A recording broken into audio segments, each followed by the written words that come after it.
марте 43-го года была разработана легенда для меня и Шеватова, работника, эвакуированного из Белоруссии. Значит, документ составлен был для якобы присланный Рейхом из Германии на имя Исраила Хасана, чтобы он полетел в Берлин для координации всяких действий, создания, значит, этой партии своей, организация партий кавказских братьев. Впоследствии потом мы эти документы при его разгроме нашли, и весь этот устав, и все. Вот. Чтобы он, значит, по этой легенде мог приехать в Орджоникидзе на аэродром, и якобы там будет его ждать самолет из Берлина. По нашим оперативным данным, в Гехи жила семья, значит, активного его пособника, семья и ряд еще там лиц, сейчас, с которыми мы должны были внедриться к ним в семью, вот, чтобы они нас приняли, и потом через определенных связных направить этот документ Исраилу Хасану. За белыми шалашами он был, его ставка была. Представили, что я такой-то, с Малгобека был, значит, у меня большая растрата была в торговой организации. Вместе с... Это ваша легенда? Да, моя легенда. Вот. Вместе с этим Шеватовым, как будто мы, значит, много государственных средств растратили. А основной это пароль был сапожник, который должен был его, если он бы согласился ехать, лететь на самолете в Берлин, он должен подойти к сапожнику. Это где? В Орджоникидзе. Отправлена была это, как говорится, его приглашение от имени Рейха, отправлено было Исраилу Хасану. Он посмотрел, поверил этому все, как нам потом рассказывали, но один из его ближайших помощников, он сказал, что нет, давай, чтобы было дублирование, чтобы еще, если они еще подтвердят, что действительно тебя приглашают, да, только ты пойдешь. И, значит, и оставили, он не пошел. До следующего раза. До следующего раза. Но потом вы говорите, при ликвидации его банды, и эти все документы были найдены, да? Да, все документы были нашей оперативной группой забраны и привезены в наркомат, а потом оттуда, значит, срочным порядком и затребовала их Москва. Забегая в нашем повествовании вперед, должны сообщить следующий факт. После ликвидации главаря бандгруппы Исраилова Хасана, несколько уцелевших от разгрома бандитов, объединившихся вокруг нового главаря Абаева, продолжали свое грязное дело вплоть до лета 1947 года. Последней жертвой их оказался сын легендарного в народе абрека Зелимхана Умар Али Зелимханов, профессиональный чекист, работавший в те годы начальником Веденского районного отделения НКГБ. О том, как это произошло, рассказывает его сестра Энисат Зелимхановна Зелимханова. Я сидела в той комнате, один вот так вот стучит, тух-тух-тух. Я говорю, кто там? По-русски я сказала. А потом он говорит по-чеченски, кто там? Мало. По-русски не надо, по-чеченски открой дверь. А я говорю, я по-русски рассказываю. Я слышала, что ходит там в лесу какой-то обряд, бандит. Я боялась в комнате. Я потом говорю, а кто там, скажите, кто? Нет, ты по-русски не говори, ты открой двери. Я открыла, он был вот так вот все вооруженный. У него гранаты, автоматы, все было. Высокий человек. Я говорю, ты кто такой? Он говорит, а тебе не нужно, говорит, что я откуда. Если я был в горной, скажу Лоскотелеву, а потом я тебе эту не говорю, не буду говорить. Ну, я говорю, ну ничего, а чего хотели вы? А он говорит, нас 7 человек, говорит, я хочу твоего брата видеть, чтобы дали им хорошие документы и выслать в Сибирь где наша родня. Моего брата дома нету. А где он? Один мальчик пришел, говорит, Энисят, говорит, ты нам открой дверь и дай нам чай. Чай дай, заварку делай. А кому это нужно? Уморали, у него гости. С гостями он приехал домой. А тогда этот бандит говорит, ох, ты же говорил, у меня его нету. Я говорю, может, он сейчас приехал. Потом мой брат зашел, а этот бандит говорит, ох, как хорошо ты приехал. А мой брат ему сказал, если ты приехал... Омар Али говорит, если ты приехал ко мне по-хорошему, дай Бог, чтоб тебе хорошему. А если ты приехал по злому на меня, по нехорошему, ну, это будет ясно. А что ты хотел? Мне нужно, говорит, все документы, чтобы были хорошие, моих товарищей, чтобы нас отправили. А тогда брат говорит, я здесь один остался, чеченец. Я этого тебе не смогу. Я знаешь, чего смогу? Надо начальству сказать. Они сделают все. Ну вот, если хочешь, мой брат так ему сказал, если хочешь, пожалуйста, убирайся отсюда, к моей сестре семьи, зачем ты пришел прямо сюда? Завтра утром моих сестре семья будет на улице выбросить, вы были бандитов, хвосты, скажем, на моих сестре семью. Если бы вы меня позвали, я в лесу к вам пришел бы туда, смог бы я туда пойти. Ну вот, я сам этого не сделаю. Начальству надо. Выше меня много есть. Ну, говорит, давай свое начальство. Ну, майор тоже должен зайти. Зашел майор. И Дайбеков оба поздоровались, сели прямо. Сели на стол. Стол вот так вот в серединке были. Там сидел этот бандит. Вот около его недалеко Омар Али сидел. Этот майор и Дайбек, они сидели. А я выхожу и захожу, а мне все, мне трясется мне. Боюсь, что не знаю делать. Ну вот. Тогда этот майор и Дайбеков, они сказали, вот знаете, говорит, вы оружие все сдавайте, положите все. Прямо вот так вот приходите до нас, мы все вам сделаем и вышлем туда. Только и оружие умчив, что даяма. А он не схотел. Не схотела. Ну вот. Я вас, говорит, нет, как они вышли, он говорит, я их не верю, у них здесь бывает оружие, в глазах, в ушах бывает. Сдаваться я совсем не буду, я вам сделаю. Вот так. А потом, я уже боюсь, весь трясусь, не знаю, кому чего сказать. Нет никому. Ну вот, уже стрельба в комнате. А я тогда اسمح بحكي وأستاذ إولي شعرت خدول السودي تقيرنا الخلة المحملة. Все, которые были, окружили, гвардии много были. Они все зашли. И тут туда и сюда. А моего брата, мой сын, Доку, старший сын, ведет вот так за руку. Я говорю, Доку, его тоже застрелили. Он говорит, ранили его, ранил. Потом я тут, дом есть здесь, там моя сестра жила. Ну, видите, пошли мы его, положили. А он вот так вот лежит на диване, а кровь текет. Я говорю, у тебя тут руку застрелили. Он говорит, пояс снял, и не сядь, ты посмотри, вот, мне пулю мечахает, тавжахба. А потом я вижу уже, можно вот палец положить туда, дырку уже.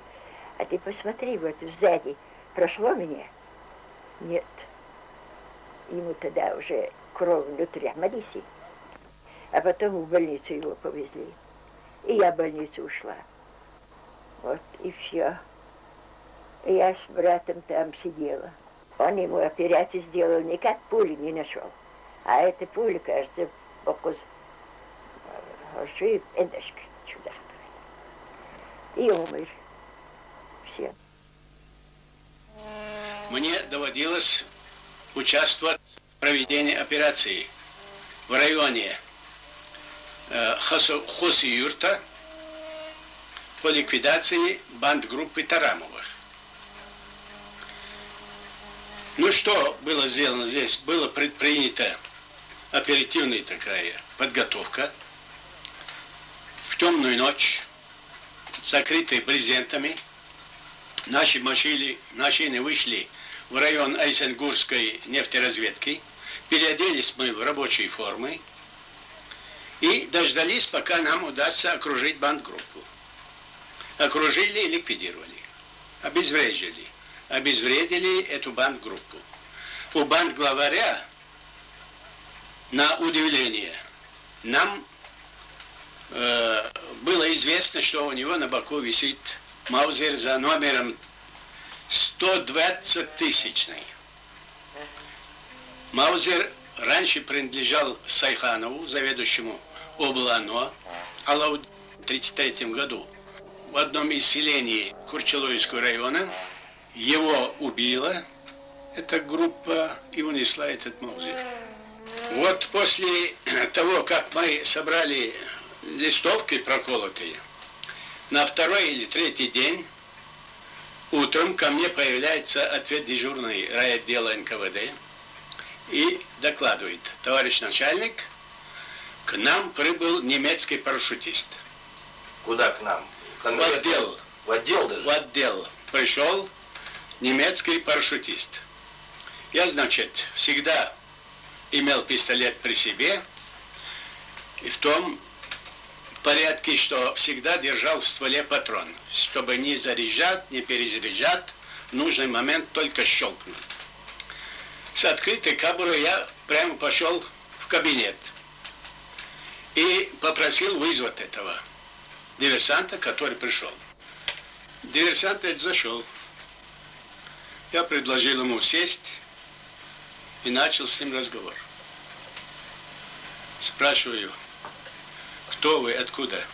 Он говорит: я вчера приземлился с самолета с парашютом и чуть не попал в вашу реку. Ударился о берег. Какая река? Аргун. И он здесь покалечил себе. Был покалеченный. Но и выложил он оружие свое на стол. Взял с обоих карманов по 10 тысяч рублей. По 2 тысячи рублей, то есть. Нынешние это 2 тысячи. 30-ками. И что у него было, все выложил. Когда он попал в плен, его, конечно, по всем строгостям задержали, заключили в тюрьму, и потом начали выводить на работы. В основном каменоломни их использовали, а кто отказывался, они там убивали их, немцы. При этом он 3 раза сделал попытку убежать, 2 раза сам по себе, а 3-й раз его спровоцировали на это. Подготовленная была, значит, был побег. И при совершении им этого побега их 3 задержали, вернули. А его посадили в карцер. Продержали несколько дней. И ночью немецкий офицер его вызвал к себе и предложил ему или работать на немцев, или же они его уничтожат. Его завербовали, подготовили его в школе диверсионной 3 месяца под Берлином и посадили в самолет и выбросили в районе Чешки. Операция предприятия «Шамиль», разработанная столь тщательно и подготовленная кадровыми офицерами разведки вермахта, потерпела крах. Народное ополчение, развернувшееся в районах действий бандгрупп, парализовало их деятельность. Ланге с остатками своей банды вынужден был бежать восвояси. Из журнала «Радиограмм» Швеффер Ганца. 9 ноября 1942 года, 14 часов 30 минут. Вчера к нам попало одно письмо. Ланге с 7 человеками после перестрелки с красными ушел к фронту. Из Армавира. 17 декабря 1942 года, 10 часов 30 минут. Начинайте обратный марш, так как дальнейшие военные действия нельзя предвидеть. В 1942 году на территорию Чечен-Ингушетии было выброшено еще 3 разведывательно-диверсионные группы под командованием кадрового немецкого разведчика полковника Османа Губе. Губе Осман, настоящая фамилия Саиндуров, родился в Дагестане, в селении Эрпели. В 1915 году поступил на военную службу. В конце 1915 года получил звание прапорщика. В 1917 году произведен в корнеты. В 1919 году стал поручиком. В 18 году в составе делегации контрреволюционного так называемого Горского правительства и Дагестанского национального совета был направлен за границу для ведения переговоров о военной помощи для борьбы с советской властью на Кавказе. С 1921 года постоянно проживал за границей. Находясь в Турции, активно сотрудничал в антисоветском журнале «Кавказ». По требованию советского правительства был выслан из Турции. В июле 1941 года завербован разведорганами фашистской Германии. В августе 1942 года заброшен на территорию Чечен-Ингушетии для проведения подрывной работы. Группа Губе была десантирована в районе аулов Аршты-Бережки Галашкинского района Чечен-Ингушской АСР и состояла из 5 человек. Из показаний десантника-парашютиста Засеева Тембулата. За несколько дней до вылета Осман Губе сказал, что будет выброшено 2 группы. Первая группа во главе с ним, Османом, вылетает на самолете раньше. Вторая группа, старшим которой Осман назначил меня, будет вылетать позже на одни сутки и будет выброшена там же, где и первая группа. Наша группа получит радиостанцию для связи с группой Губе и со штабом немецкой разведки в городе Симферополе. Группа Губе действовала в советском тылу до января 1943 года. Однако ощутимых результатов ей добиться не удалось. Из журнала «Радиограмм» немецкого радиста-диверсанта. 30 сентября 1942 года, 8:00. Для наших осетин пребывание здесь бесполезно. Местного языка они не знают. Прошу подумать, группу в 7 человек отпустить для самостоятельной работы на их территории, военно-осетинской и военно-грузинской дорогах. Может быть, с разрешения обер-лейтенанта Ланге и его 8 осетин объединить. Если радиостанцию группы Ланге исправить, было бы возможно в осетинскую группу отдать радиста.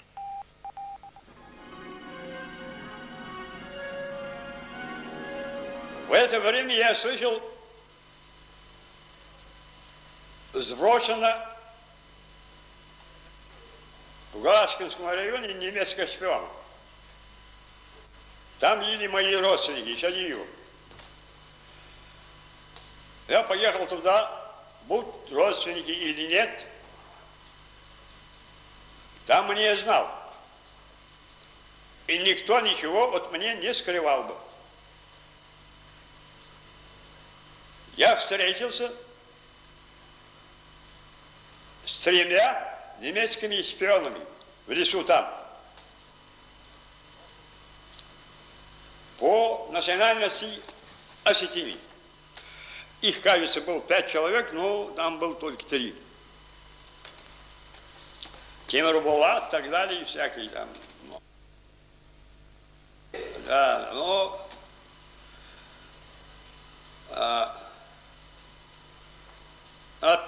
с ними там разговаривал, документы смотрел, вернулся домой. Я тогда думал, как этих шпионов ликвидируют. После того, что встретили этих диверсантов, я послал Арсанову Багаудину человек. Здесь есть такое дело. Что делать с ним? А потом, через некоторое время, он приехал. Суньюбасо. Там мы встретились. Суньюбасо — это эвакуированные люди там жили.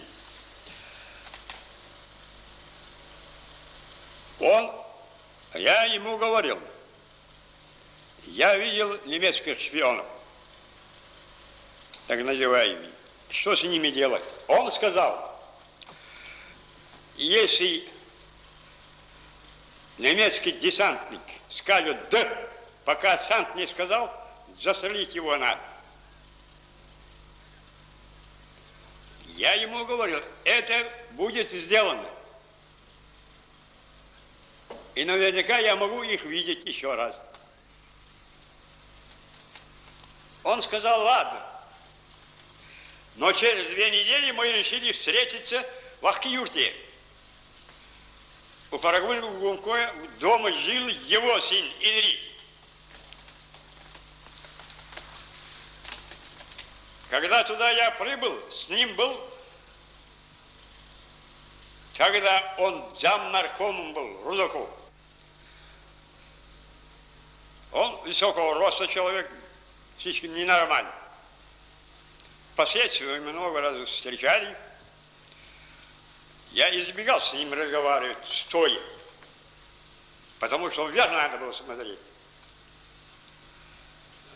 А потом Рудаков мне говорил, где есть, так далее, он мне не спрашивал. Немецких шпионов есть, начиная от Галанчоч, кончая до Суньюбасо, и в том числе один большой, вроде полковник, немецкий шпион.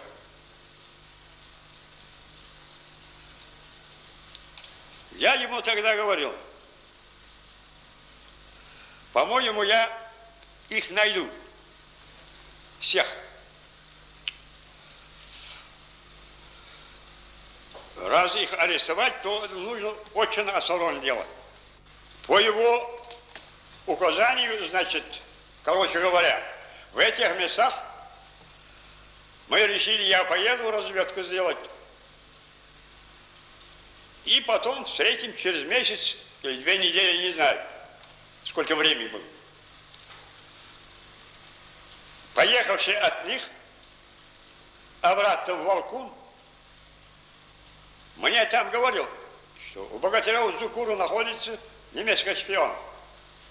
Дом. Зукур был председатель колхоза. Там маленький колхоз. Правда, мы раньше не знали, заочно знали. Мы там встретились в поселении. Он мне признался и пригласил туда. Там же сидел у него этот немецкий полковник, Губей Осман, Делебей и так далее, разные имена у него. И 2 немца.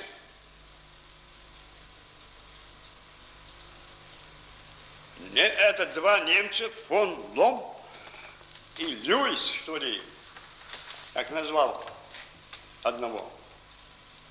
Они ни один слова русского языка не знали.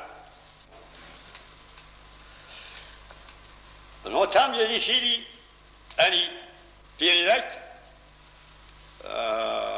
по Россию это немцам что-то делать. Я интересовался, я говорю, что хотите передать? Бомбить от Ахтиюрта до Мугиш. Там работал все ингушей, чеченцы.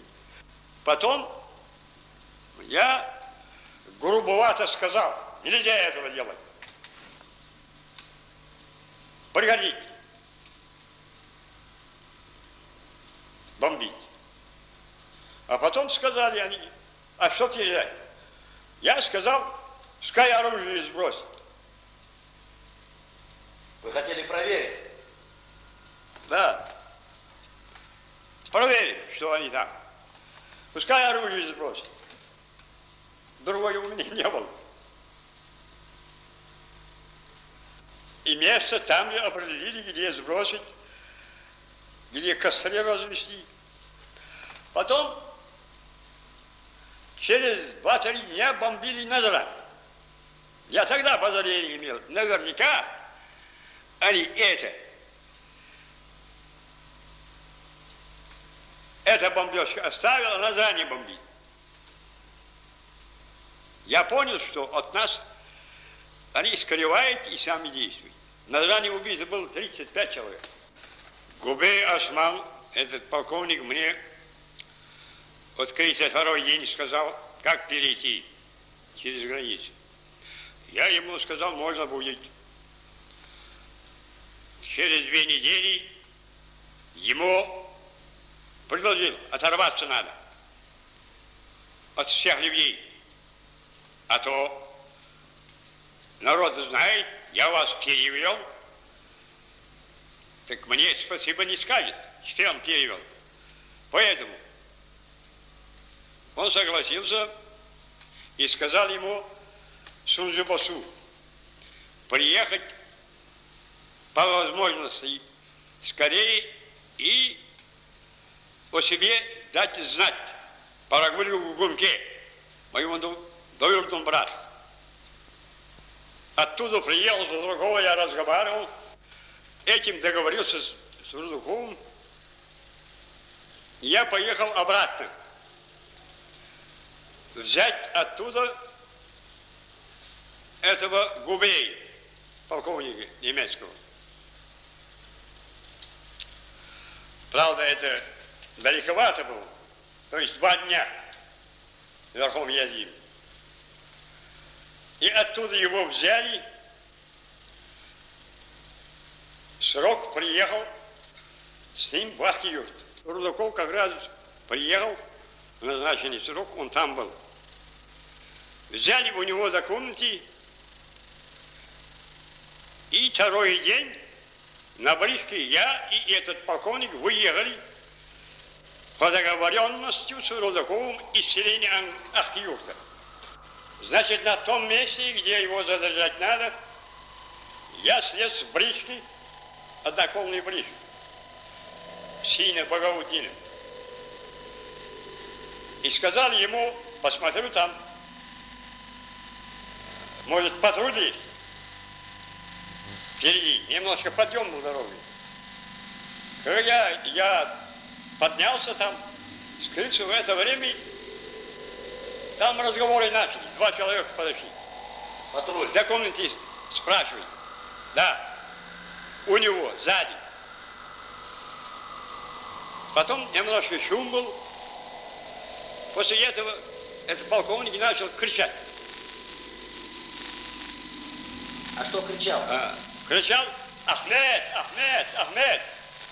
А потом говорил: сволочи, большевики, мерзавцы. И свалили, оказывается, его назад. Они уехали, увезли его.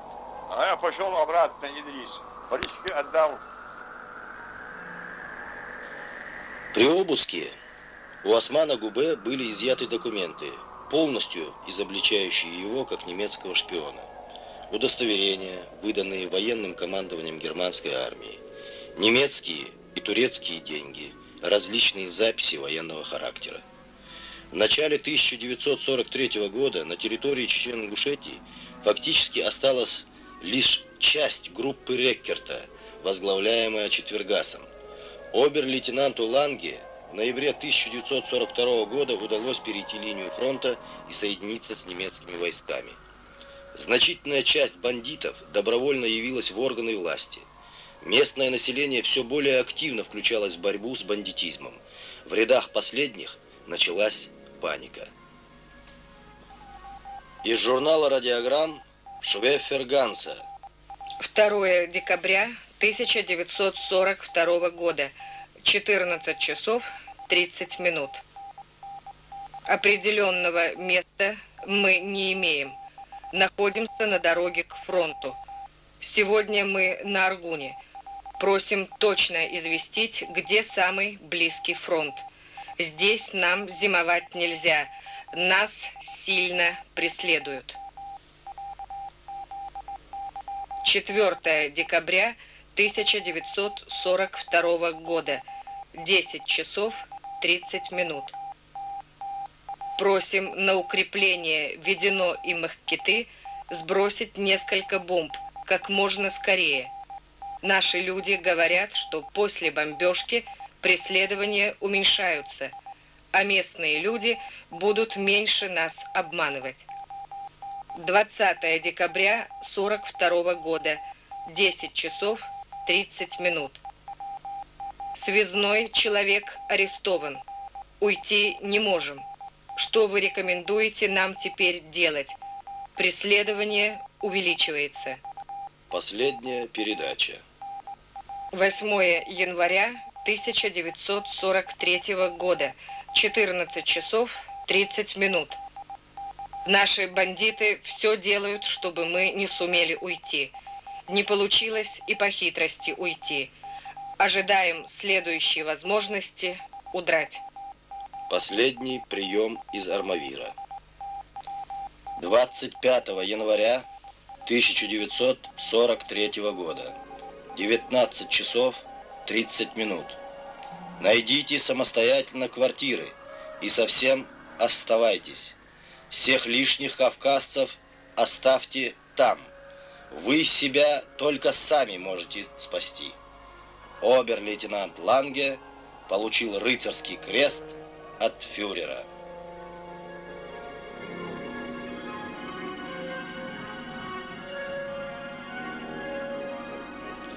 Остатки бандгруппирований и немецких диверсионных групп оказались фактически в изоляции. Почувствовав безысходность своего положения, они уходили дальше, в горы. В декабре 1943 года немецкие парашютисты Четвергас и Швеффер, оторвавшись от бандгруппы, предварительно застрелив главаря банды Махмудова Сарали, попытались уйти с советской территории в Турцию, но были арестованы органами НКВД. Таким образом, разведывательно-десантным группам, высаженным на территории Чечено-Ингушетии в 1942-43 годах, не удалось выполнить своей задачи по организации массового вооруженного восстания. Операция Вермахта под кодовым названием «Предприятие Шамиль» потерпела полный крах.